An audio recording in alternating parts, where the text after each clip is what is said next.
नमस्कार। MHD 6 के अंतर्गत आज हम कृष्ण भक्ति साहित्य में कृषि चारागाही संस्कृति के विषय में चर्चा करेंगे। तो कृषि चारागाही संस्कृति का संबंध भक्ति से किस तरह से और किस तरीके से साहित्य में उसको दिखाया गया है, ये महत्वपूर्ण है। तो सबसे बड़ी बात यह है कि कृष्ण का जो संबंध है वो जन्म तो हुआ उनका मथुरा में, लेकिन उनका पालन पोषण जो है, जैसा कि सभी जानते हैं, वो गोकुल में हुआ। और गोकुल में भी कहाँ हुआ? नंद बाबा के यहाँ। और नंद बाबा को ये कहा जाता है कि उनके यहाँ 1.25 लाख गाय थी। गोकुल एक बहुत बड़ी जगह नहीं है, एक छोटी जगह है जहाँ पर 1.25 लाख गाय थी। और ग्रामीण जो संस्कृति थी वो आज भी वहाँ पर देखी जा सकती है।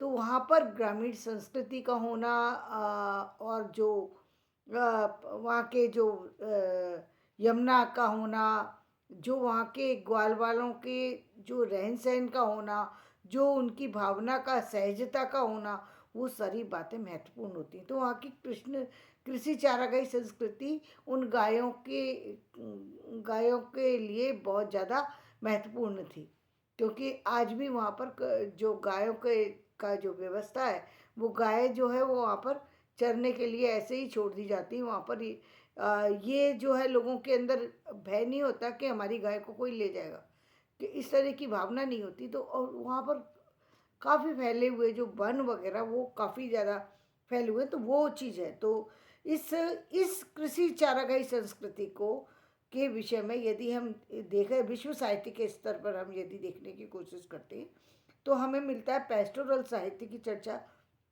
हमें मिलती है, जिसमें घुमंतु जाति के लोगों के बारे में पता लगता है। लेकिन ये घुमंतु जाति के लोग तो ये पूरी सारी जगह पे जाने की बात है।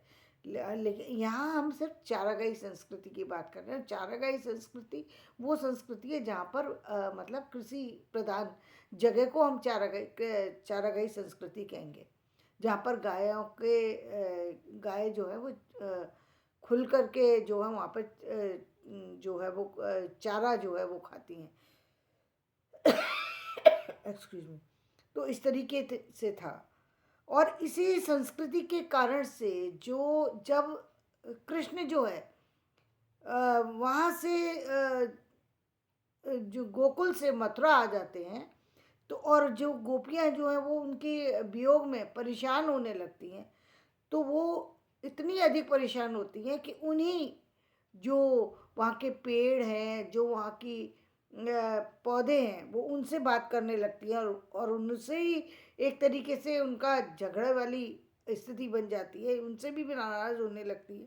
और इसीलिए वो कहती हैं, मधुवन तुम कत रहत हरे, विरह वियोग श्याम सुंदर के ठाड़े क्यों न जरे। अरे, उनके चले जाने के बाद भी तुम अभी तक हरे हो, ये मुझे समझ में नहीं आ रहा कि तुम्हें उनका विरह नहीं सता रहा कि जो तुम्हारे साथ में खेलते थे, जो तुम्हारे साथ हंसते थे, बोलते थे, क्या तुम्हें उनका जाना बुरा नहीं लग रहा कि उनके जाने के बाद भी तुम अभी तक खड़े हुए, अभी तक जल करके तुम समाप्त क्यों नहीं हुए? तो उनका फलना फूलना भी उनको अच्छा नहीं लगता। तो ये कृष्ण की उस प्रेम को भी उजागर करती है और उस संस्कृति के सौंदर्य को भी उजागर करती है। ये लाइनें वहाँ के सौंदर्य को भी उजागर करती है कि वहाँ पर इतना हरा भरा है कि वो कि जहाँ पर इतने सारे लोग जो है वो गांव की संस्कृति से जुड़े हुए हैं, गांव के जो सरलता से जुड़े हुए हैं, वो चीज़ भी यहाँ पर व्यक्त होती है। साथ ही जो मनोविनोद और जो जो कहते हैं कि हृदय से प्रेम की स्थिति, वो भी यहाँ पर व्यक्त हुई है कि वो किस तरीके से उनका प्रेम है कृष्ण के प्रति। कि कृष्ण जो है कृष्ण तो के घर में माखन की कमी नहीं थी, लेकिन कृष्ण उन गोपियों के घर में जाके माखन खाते थे। कृष्ण जो कि 1.25 लाख गायों का मालिक है, नंद जी जो है उनका एकमात्र बेटे दो, कृष्ण और बलराम दो ही बेटे। और तो उनके लिए दूध घी की कमी नहीं थी, लेकिन वो उनको तो उनके साथ में वो हास परिहास करना था। उन भोली भाली जो वहाँ की गोपियाँ थी उनको हँसाना था, जो कि किसी न किसी कारण से परेशान हो जाया करती थी, उनको समझाना था, उनको हँसाना था, उनको रुलाना था। और इसी कारण से जब वो बंसी बजाते थे तो वो भागती हुई चली आती थी। और जो उनकी गायें थी, वो भी गाय उनकी मधुर वंशी को सुन करके उनके चारों तरफ इकट्ठी हो जाया करती थी। वो सौंदर्य, वो यमुना का किनारा, वो वो अपने आप में एक विलक्षण है। देखिए, एक और पद देखिए कि प्रभु जी यूं कीनी हम खेती, बंजर भूमि गाँव हर जोते, अरु जैती की तेती। कि हमने हर तरीके से इस खेती को किया, जहाँ पर हमने बंजर भूमि में गाय और बैल सब जोत दिए, सबसे ये जोत दी। लेकिन ये हमारी जो खेती है, ये पता नहीं क्यों हरी नहीं हो पा रही है। तो ये भी कभी कभी वहाँ की मतलब जहाँ हरियाली की स्थिति दिखाई है, वहाँ पर ये भी दिखा करके उन्होंने ये दिखाया कि कभी कभी जो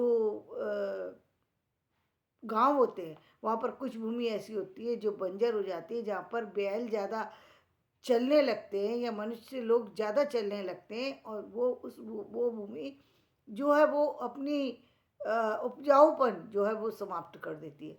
तो वो उसके वो भी उन लोगों के लिए जिनकी वो भूमि होती है, उनके लिए वो भूमि महत्वपूर्ण होती है। तो अब वो परेशान हो जाते हैं कि ये इसको कैसे हम हरा भरा करें, ये तो पूरी बंजर हो गई है, हम सारे ही इसमें काम कर रहे हैं, अब इसमें हम बराबर से सारे जो है पानी भी देते हैं, सब कुछ करते हैं, लेकिन हमारी जो भूमि है वो उपजाऊ नहीं हो पा रही। आपने कभी कभी देखा होगा, एक घर के अंदर गमला भी लगा लीजिए, यदि उसको भी बराबर से ना ध्यान दिया जाए तो वो भी सूखने लगता है। आप अपने घर के पास आसपास या घर के हो सकता है सोसाइटी वगैरह में हो, तो वहाँ पर आपने देखा होगा पार्क के अंदर बच्चे खेलने लगते हैं, वहाँ पे हरी हरी घास होती है, लेकिन वो घास जो है वो बंजर हो जाती है जगह, वहाँ पर फिर वापस से जो है वो क्या चीज़ है, खाद वगैरह डालनी पड़ती। तो वही संस्कृति कृषि चारागाही संस्कृति कहलाती है, जिसका कि पद के माध्यम से जो है महत्वपूर्ण इसलिए कि पदों के माध्यम से